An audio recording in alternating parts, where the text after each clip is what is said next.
વિદ્યાર્થી મિત્રો, ધોરણ 9ની અંદર જે આજે ચોથી એકમ કસોટી લેવાય છે એની અંદર આપણે ગણિત વિષયની અંદર આપણે ક્વેશ્ચન બેંકનું સોલ્યુશન જોઈશું. વિદ્યાર્થી મિત્રો, કે આ ક્વેશ્ચન બેંક આધારિત તમે કેટલા પ્રશ્નો સાચા પડ્યા છે અને કેટલા ખોટા પડ્યા છે. તો વિદ્યાર્થી મિત્રો જોઈએ, આપણે સૌથી પહેલાં આપણી પાસે આપેલું છે ધોરણ 9ની અંદર ગણિત વિષયની અંદર નીચેના વિધાન ખરા છે કે ખોટા તે જણાવવાનું છે. તો અહીંયા વિદ્યાર્થી મિત્રો તમને દરેક ક્વેશ્ચનનું સંપૂર્ણ સોલ્યુશન આપેલું છે વિદ્યાર્થી મિત્રો, અને વિભાગ બી અને સીની અંદર પણ ડિટેલ સોલ્યુશન આપણે આપેલું છે વિદ્યાર્થી મિત્રો. સૌથી પહેલાં જોઈએ 90° ખૂણાને લઘુકોણ કહે છે. તો આપેલું વિધાન ખોટું છે ભાઈ. 90° માપના ખૂણાને લઘુકોણ ના કહેવાય ભાઈ, કાટકોણ કહેવાય. ત્યારબાદ આવે છે એક જ રેખા પર આવેલા ના હોય તેવા બિંદુઓને અસમમિત બિંદુઓ કહેવાય છે. તો આપેલું વિધાન બિલકુલ સાચું છે વિદ્યાર્થી મિત્રો. ત્રીજો ક્વેશ્ચન છે વિપરીત કોણનું માપ 180 થી 360 વચ્ચે હોય છે. તો આપેલું વિધાન બિલકુલ સાચું છે.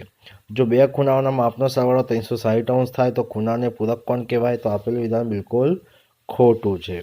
પાંચમો પ્રશ્ન છે જો બે આસન્ન કોણનો સરવાળો 180° છે તો તેની સામાન્ય ના હોય તેવી બાજુઓ રેખા બનાવતી નથી. તો આપેલું વિધાન બિલકુલ ખોટું છે. તો વિદ્યાર્થી મિત્રો, ચર્ચા કરીએ. આપણી પાસે ખાલી જગ્યા છે. ખાલી જગ્યાની અંદર વાત કરીએ તો જો બે રેખાઓ પરસ્પર છેદે તો ખાલી જગ્યા ખૂણા સમાન હોય છે. તો અભિકોણ સરળ કોણનું માપ તો 180° હોય છે. 90° થી વધુ અને 180° થી ઓછું માપવાળા ખૂણાને ગુરુકોણ કહેવાય છે. જો બે રેખાઓ પરસ્પર છેદે તો બનતા અભિકોણ સમાન હોય છે. ત્યારબાદ વિદ્યાર્થી મિત્રો આવે છે વૈકલ્પિક પ્રશ્નો, જે તમારી પાસે આપેલા છે સોલ્યુશન સાથે.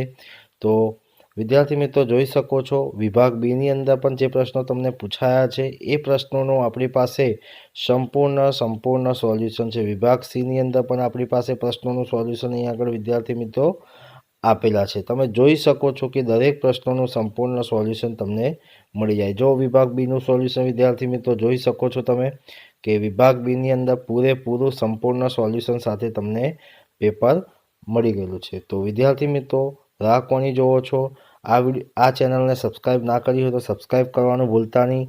અને જો આ પેપરનું PDF જોતી હોય તો વિડીયોની નીચે ડિસ્ક્રિપ્શન બોક્સની અંદર તમને લિંક આપી છે, એ લિંકમાં જઈને તમે ડાઉનલોડ પણ કરી શકો છો. અને આવા ઘણા બધા પેપરોનું તમને જો સોલ્યુશન દરેક વખતે જોતું હોય તો વિડીયોની નીચે વોટ્સઅપ ગ્રુપ અને ટેલિગ્રામ ગ્રુપનું લિંક આપેલું છે, ત્યાંથી જઈને તમે એ ગ્રુપની અંદર જોઈન થઈ શકો છો, જેથી તમને પૂરેપૂરે સંપૂર્ણ સોલ્યુશનનું PDF સાથે મળી રહે.